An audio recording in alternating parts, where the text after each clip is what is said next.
It was pretty much a bashathon, though, for the most part. A real red. How'd you enjoy watching it? That was a repudiation of the little liberal agenda. Election night or last night? No, I know you enjoyed election night. I enjoyed watching the Giants lose last night, sorry. Oh, so you didn't watch the Golden Globes? Eagles fan.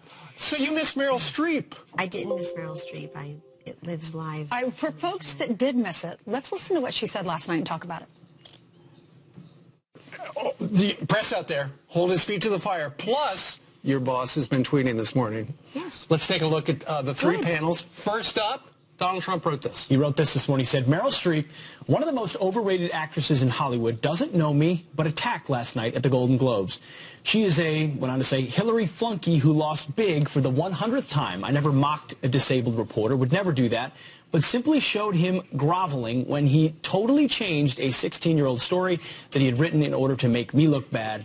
Just more very dishonest media. All right, Kellyanne, what's your reaction? Well, my initial reaction is I'm glad that Meryl Streep has such a passion for the disabled, because I didn't hear her weigh in, and I didn't hear her even use her platform last night, Ainsley, to give a shout-out to the mentally challenged boy who last week was tortured live on Facebook for half an hour by 4 young African-American adults who were screaming racial and anti-Trump expletives and forcing him to put his head in toilet water. So I'd like to hear from her today if she wants to come and continue her platform on behalf of the disabled. And Donald Trump is absolutely right. He has debunked this so many times. She sounds like 2014. The election is over. She lost. And he's absolutely right about something else, too, which is everybody in that audience, with very few exceptions, was of a single myopic mind as to how they wanted the election to go and how they expected the election to go. They lost, and I really wish he would have stood up last night and said, look, I didn't like the election results, but he's our president, and we're going to support him. But this is Hollywood. I think where there is self-pity, a lot more self-awareness would do them some charm. I'm talking about how vilified poor Hollywood is in their gazillion-dollar gowns. Can I borrow a couple of those for the inaugural, please? But you're right.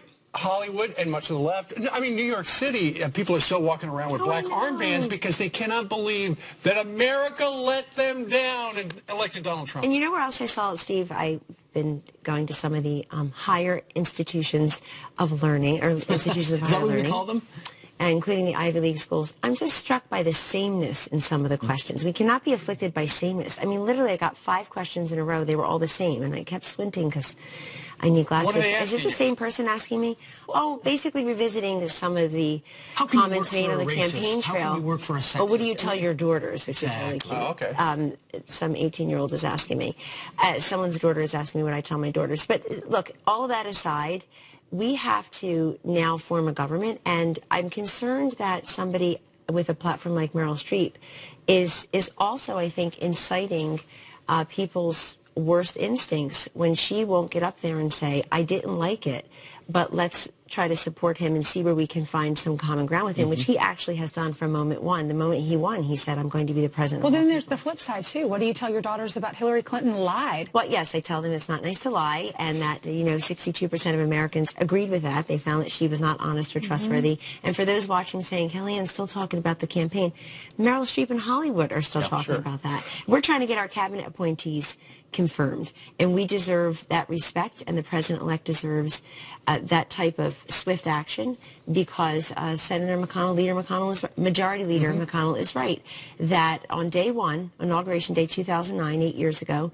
the Senate confirmed 7, later that week 5 more, and then 13 additional Obama appointees by voice vote. That's a total of 25. Chuck Schumer told Rachel Maddow last week they will get in the way of any Supreme Court nominee before you even know their names, before you even know what they're going to say in the hearings. Yeah. This does not a functioning democracy make. So the Senate Republicans are doing their best to make sure that Donald Trump has his team on day one. Yes. And to your point, 8 years ago, for the most part, Barack Obama had his team on day one. And a swooning media. That's just the way it works. It's the way it works. It's the way government has to function. Let's go back to 2001, where President George W. Bush had just endured a bruising election result where it went all the way to the Supreme Court, took 5 extra weeks to get a president, and yet he still was able to get 9 of his cabinet appointees, including the Secretary of State, Defense, commerce, treasury, ag, education. But this is the way the government must function. And I think the Democrats will overplay their hand here, and they will be blamed, just as they were blamed in the last couple election cycles for overplaying on government-run health care, for overplaying on these ridiculous regulations, on overplaying on taxes. They will be blamed. We won't be blamed because we're putting the people up there. Our cabinet designees have answered they've had about 70 hours of mock sessions. They've answered over 2,600 questions, and they've met with 87 United States senators, including 37 Democrats. What types of questions do they ask? Oh, anything from the substance of the job that they'll be doing in their respective agencies and departments. Tell me about Vladimir Putin, why you're such good friends, Mr. Tillerson. That may have been raised because it's raised routinely in the media, and that's where a lot of these Democratic senators and staffs are going to get their questions, certainly. They probably took copious notes at the Golden Globes.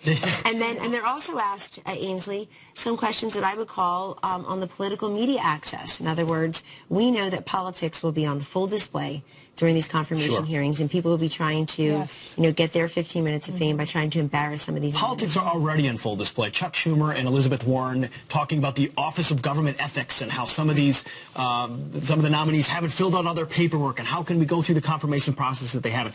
Speak to that, because Senator McConnell has called it a procedural issue. It has happened in the past where they're not all done. These are wealthy individuals with not as much government background. Is this a scandal, or are you just doing what you would need to do to be ready? There's no scandal here. It's basically just a process that takes a great deal of time. And you're right, these wildly successful businessmen and businesswomen like Linda McMahon and Wilbur Ross and Steve Mnuchin, I mean, these are people who have created thousands, tens of thousands of jobs, have in some cases just taken companies that needed an infusion of cash or infusion of leadership and creativity and brought them around, which has benefited the economy and individual workers. It takes time just to get that paperwork. I filled out my clearance information, and it's just, you have to remember everywhere you've traveled, who was there, with whom you've met. So that's just a timing and process issue, and nobody should use it as an excuse, Pete, to hold up the functioning of government. The other thing I wanted to point out is the Democrats have demanded financial information and tax returns from these cabinet nominees and agency designees that is not in the normal course. They just want America to see what these people have. They want to play a bunch of political peeping toms into the tax records of people. You don't usually have to give that information. Well, we're looking at that. Okay. But that's just to remind people, hey, your new boss, Donald Trump, didn't file, present to America. Which America knew because it was asked 6 ways to Sundays in every talk show, and yet they voted for him anyway.